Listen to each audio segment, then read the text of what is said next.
কলিয়াবৰ জখলাবন্ধাটো সুৰাপাই চালকৰ বিৰুদ্ধে আৰক্ষীৰ অভিযান। বৃহস্পতিবাৰে নিশা কলিয়াবৰ জখলাবন্ধাটো সুৰাপাই চালকৰ বিৰুদ্ধে আৰক্ষীয়ে চলায় এক বৃহৎ অভিযান। নগাঁও জিলাৰ বিভিন্ন স্থানত মাঘ বিহু পৰ্যন্ত চলিব আৰক্ষীৰ এই অভিযান।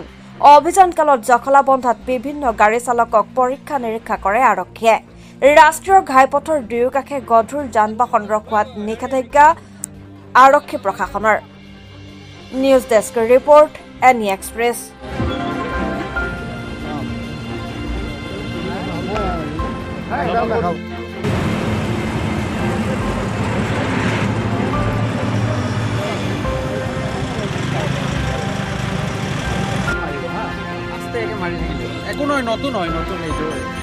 জখলাবন্ধাৰ এৰিয়াত আহিলোঁ। ইয়াতে সুৰাপাই চালকৰ বিৰুদ্ধে আমাৰ যি অভিযান চলি আছে তাৰে অংশ হিচাপে আজি আমি ইয়াত অভিযান চলাইছোঁ। বিভিন্ন গাড়ী আমি চেক কৰিছোঁ, ড্ৰাইভাৰ চেক কৰিছোঁ আৰু এইটো আমাৰ চলি থাকিব অভিযান। নগাঁও জিলাৰ বিভিন্ন ঠাইত আমি চলাই থাকিম, মানে মাঘ বিহুৰ পৰ্যন্ত আমাৰ এইটো অভিযান চলি থাকিব। আৰু ৰাষ্ট্ৰীয় ঘাইপথৰ কাষত গধুৰ যান বাহন ৰখোৱাৰ সেইটো আমি আপোনালোকে জানে আমাৰ ইয়াত কাজিৰঙাৰ আমাৰ টীম এটা আছে ইয়াত তেওঁলোকৰ সেইটো চোৱা চিতা কৰে। গধুৰ যান বাহন ৰাখিব নোৱাৰে ৰাষ্ট্ৰীয় ঘাইপথত।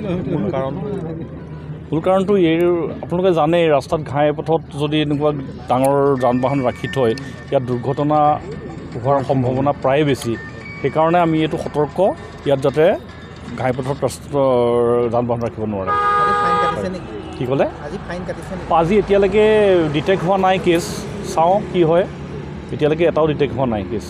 হয়, ৰাতিৰ ভাগত কিছুমান ট্ৰাক দেখা পোৱা যায় যে কোনো ধৰণৰ ছিগনেলবিহীন তেওঁলোকে ৰখাই থৈ দিয়ে ৰাস্তাত।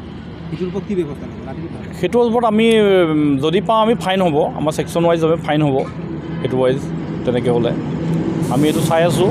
যদি তেনেকুৱা পাওঁ তেনেকুৱা উইদাউট ৰিফ্লেক্টৰ গাড়ী আৰু ইলিগেলি যদি ৰাখি থয় সেইটোৰ ওপৰত আমি ব্যৱস্থা গ্ৰহণ কৰিম।